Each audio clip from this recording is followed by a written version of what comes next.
सुप्रभात बच्चों, आज की कक्षा में हम पढ़ेंगे पाठ 6 उपसर्ग।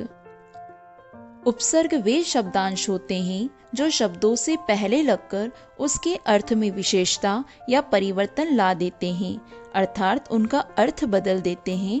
उसे उपसर्ग कहते हैं। उपसर्गों को 4 वर्गों में बांटा जा सकता है। नंबर 1 संस्कृत के उपसर्ग, नंबर 2 हिंदी के उपसर्ग, नंबर 3 उर्दू के उपसर्ग और नंबर 4 उपसर्ग की तरह प्रयोग किए जाने वाले संस्कृत के अवयव। सबसे पहले हम जानेंगे संस्कृत के उपसर्ग और उससे बने कुछ शब्द। जैसे अ उपसर्ग से बना शब्द है अज्ञान, अधर्म, अयोग्य। इसी प्रकार दुर उपसर्ग से बना है दुर्बल, दुर्गम, दुर्दशा। निर उपसर्ग से बने शब्द हैं निर्बल, निर्धन, निर्जीव। प्र उपसर्ग से बने शब्द हैं प्रबल, प्रगाढ़, प्रगति।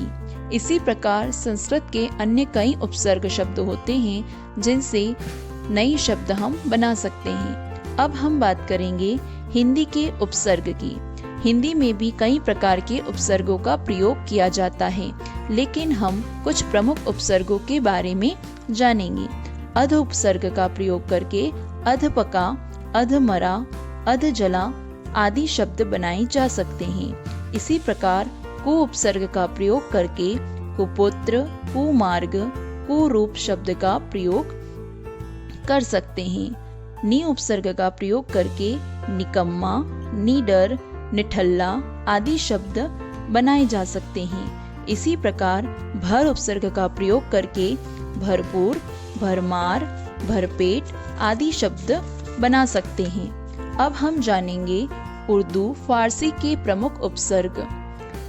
उर्दू फारसी के कुछ उपसर्ग शब्द हैं जिनका प्रयोग करके हम नए शब्द बना सकते हैं। जैसे कम शब्द उपसर्ग का प्रयोग करके हम कमजोर, कम अक्ल, कम उम्र आदि शब्द बना सकते हैं। खुश शब्द का प्रयोग करके खुशबू, खुशखबरी, खुश मिजाज आदि शब्द बना सकते हैं। इसी प्रकार बे उपसर्ग का प्रयोग करके बेइज्जत, बेईमान, बेखटके ये शब्द बना सकते हैं। हम उपसर्ग का प्रयोग करके हम उम्र, हम सफर, हम राज आदि शब्द बना सकते हैं।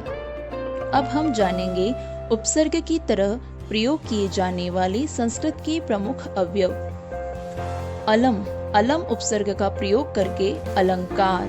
चीर शब्द का उपयोग करके चिरकाल, चिरायु, चिरस्थायी आदि शब्दों का प्रयोग हम कर सकते हैं। इसी प्रकार पुनः उपसर्ग का प्रयोग करके पुनः निर्माण, पुनर्जन्म आदि शब्द बना सकते हैं। सह उपसर्ग का प्रयोग करके सहयोग, सहचर आदि शब्द हम बना सकते हैं।